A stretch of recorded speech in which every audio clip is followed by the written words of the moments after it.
Este video es un análisis del artículo Cómo preparar y gestionar una revisión sistemática y un metaanálisis de estudios clínicos del autor Bert Stock, escrito en el 2019. En este artículo se discuten los orígenes de la revisión sistemática y se resume la metodología para realizar este tipo de trabajos y el metaanálisis que puede seguir si se dispone de los datos adecuados. ¿Qué es una revisión sistemática? Según Chalmers y Elman, es aquella revisión que ha sido preparada usando un enfoque sistemático que minimiza sesgos y errores aleatorios. Los objetivos son claros y el proceso está de forma explícita en la sección de materiales y métodos. Puede y no puede incluir un metaanálisis. ¿Qué implica una revisión sistemática? Tenemos los siguientes pasos. Primero, formule la pregunta. Esto permite pensar cómo se vería un estudio ideal en términos de pacientes, intervención, comparador y resultados. Aquí se considera la pregunta a abordar y la literatura existente relevante. Segundo, desarrollar un protocolo. Aquí se define criterios específicos de inclusión y exclusión para estudios potenciales dentro de una revisión. Parámetros como los límites de edad de los participantes, si algunas etiologías deben excluirse, y las intervenciones específicas y resultados ya informados de interés deben estar especificados en el protocolo. El protocolo debe publicarse antes del comienzo de la revisión en sí. Requiere que el equipo de revisión piense detenidamente sobre qué pregunta está tratando de responder y qué tipo de evidencia puede sesgar los hallazgos generales de la revisión. Tercero, búsqueda de literatura. Hay niveles de literatura. La electrónica como Medline, Embase, PubMed, Google Scholar o los registros de ensayos. La literatura gris, la cual se refiere a resúmenes de congresos y actas de las principales revistas, la cual no está accesible en línea. Existen términos de búsqueda específicos para cada base de datos. Es importante construir estrategias de búsqueda, como el uso de mesh y modificadores de búsqueda específicos disponibles en línea. Una vez ejecutadas las búsquedas bibliográficas, el estudio debe evaluarse para determinar su elegibilidad. Muchos estudios pueden eliminarse tan solo con leer el resumen, mientras que otros requieren de una revisión más completa o incluso traducción. Los datos que se extraerán deben especificarse y estos generalmente incluyen dónde y cuándo se realizó el estudio, un resumen de la metodología, el número de los participantes y un resumen de los datos demográficos por cada grupo con respecto a la edad, sexo, etiología, etc. También debemos tomar en cuenta la validez interna y externa. La validez interna es la medida en que se minimiza el error sistemático general en un estudio clínico, mientras que la validez externa es la medida en que los resultados de un ensayo ofrecen una base precisa para su aplicabilidad a las circunstancias clínicas de la vida real. Proporcionar una síntesis descriptiva de los estudios incluidos, como un intento para eliminar el efecto de los sesgos, es un desafío, pero es necesario.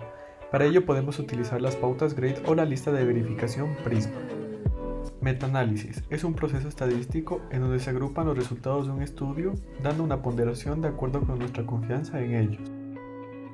Un diagrama de bosque es una representación visual de los resultados de un metaanálisis. Cada cuadrado corresponde al riesgo razón de probabilidades. El tamaño del cuadrado corresponde al tamaño de la muestra, y las líneas horizontales corresponden a los intervalos de confianza del 95%. El centro del diamante representa el riesgo relativo combinado o la razón de probabilidades con su intervalo de confianza del 95% indicado por su ancho. Los resultados principales de un metaanálisis generalmente se indican mediante una diferencia media resumida o un índice de riesgo, un intervalo de confianza del 95% y una prueba de significación estadística general expresada como un valor P. Estos tres valores indican la magnitud del efecto del tratamiento, la propagación y la significación estadística del efecto. Existen dos supuestos diferentes sobre los que se puede realizar un metaanálisis. Un metaanálisis de efectos fijos asume que todos los estudios miden el mismo efecto del tratamiento subyacente, y si no fuera por un error aleatorio, todos los resultados serían idénticos, mientras que el modelo de efectos aleatorios asume que el verdadero efecto del tratamiento en realidad varía entre los estudios para formar una distribución normal de los tamaños del efecto. El sesgo de publicación surge de la forma en la que los investigadores y editores de revistas manejan de manera distinta los hallazgos positivos y negativos. Para detectarlos se utilizan gráficos de embudo. Si hay suficientes estudios, se formará un triángulo invertido cuando no haya evidencia de sesgo de publicación. Cuando falta parte del triángulo, se dice que hay asimetría, lo que puede indicar un sesgo de publicación. El análisis de sensibilidad es una técnica analítica que se realiza después del metaanálisis, en la que se prueban varios supuestos para determinar la solidez del tamaño del efecto agrupado. Generalmente se examina la heterogeneidad. Para esto se utiliza la prueba I2, la cual representa la diferencia entre las observaciones en los estudios que no se esperarían solo por azar estadístico. La regresión es el metaanálisis equivalente a la regresión simple o múltiple en los estudios de cohortes, en el que se pueden estudiar covariables adicionales por su efecto dentro de un metaanálisis. El metaanálisis de datos de pacientes individuales es un subtipo de la técnica de metaanálisis en la que se buscan datos de ensayos estandarizados a nivel de pacientes de los autores para crear un conjunto de datos comunes combinados en múltiples ensayos, permitiendo volver a analizar los datos para proporcionar una estimación general del efecto del tratamiento de una intervención. El metaanálisis de las redes es un método para establecer el efecto del tratamiento de intervenciones que no se comparan directamente cuando hay estudios aleatorios apropiados disponibles con un comparador común, siendo más representativos de la toma de decisiones clínicas con respecto al tratamiento de pacientes en los que puede haber múltiples opciones de tratamiento.